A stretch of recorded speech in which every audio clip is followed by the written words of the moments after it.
দাখিল মাদ্রাসার সাবেক ছাত্র দাখিল ব্যাচ 19-এর মোহাম্মদ নুরুদ্দিনকে স্বাগত বক্তব্য দেওয়ার জন্য সাবেক ছাত্রদের পক্ষ থেকে বিশেষভাবে অনুরোধ করছি।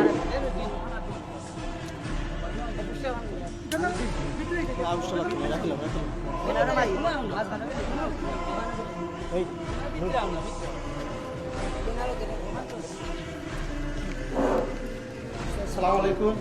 নাহমাদু ওয়া নুসাল্লি আলা রাসূলিল কারীম। আম্মা বাদ। আউযু বিল্লাহি মিনাশ শাইতানির রাজীম। বিসমিল্লাহির রহমানির রহিম। ঐতিহ্যবাহী বিদ্যাপীঠ নমুজা বারন্তি দাখিল মাদ্রাসার সুনামধন্য সুপারিনটেন্ডেন্ট হাজারো ছাত্রদের উস্তাদ হযরত মাওলানা ফরিদ আহমদ সাহেব হুজুরের বিরুদ্ধে এবং মাদ্রাসার বিরুদ্ধে এবং মাদ্রাসার যে কমিটির বিরুদ্ধে কিছু দুষ্কৃতির মানুষেরা কিছু নিউজ মারিয়েছে ভুয়া মিডিয়ার মাধ্যমে।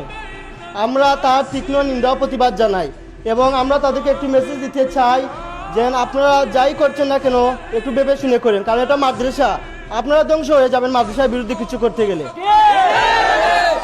এবং আমরা যে বর্তমান ছাত্ররা আছি এবং এই হুজুরের এবং এই প্রতিষ্ঠানের হাজার হাজার ছাত্ররা আছি, আমরা আপনাদের এই মুখ্যম জবাব দিতে পারি।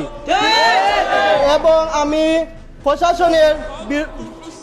প্রশাসনের দৃষ্টি আকর্ষণ করছি, আপনারা এই যারা মানুষগুলা এই যে ভুয়া মিডিয়া এবং মানুষগুলা যারা মিডিয়াতে বক্তব্য দিয়েছেন তাদেরকে আমরা সবাই চিনি, তারা কি প্রকৃতির মানুষ আমরা ভালো করে তাদেরকে চিনি এবং জানি। তাই তাদেরকে নিয়ে কিছু বলার নেই, কারণ তাদের সম্পর্কে এই গ্রামের মানুষ ভালো করে জানে। তাই আমি প্রশাসনের দৃষ্টি আকর্ষণ করছি, সুষ্ঠু তদন্তের মাধ্যমে এই যারা ষড়যন্ত্র করছে তাদেরকে আইনগতভাবে ব্যবস্থা নেওয়া হোক এবং শাস্তির আওতায় আনা হোক। আমি আমার শুভেচ্ছা বক্তব্য এখানে সমাপ্ত করলাম। আসসালামু আলাইকুম ওয়া রাহমাতুল্লাহি ওয়া বারাকাতুহু।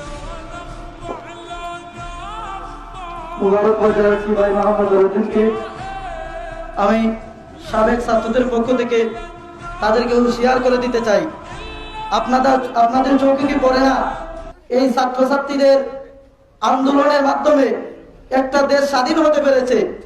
আপনাদের দুই একজনের মাধ্যমে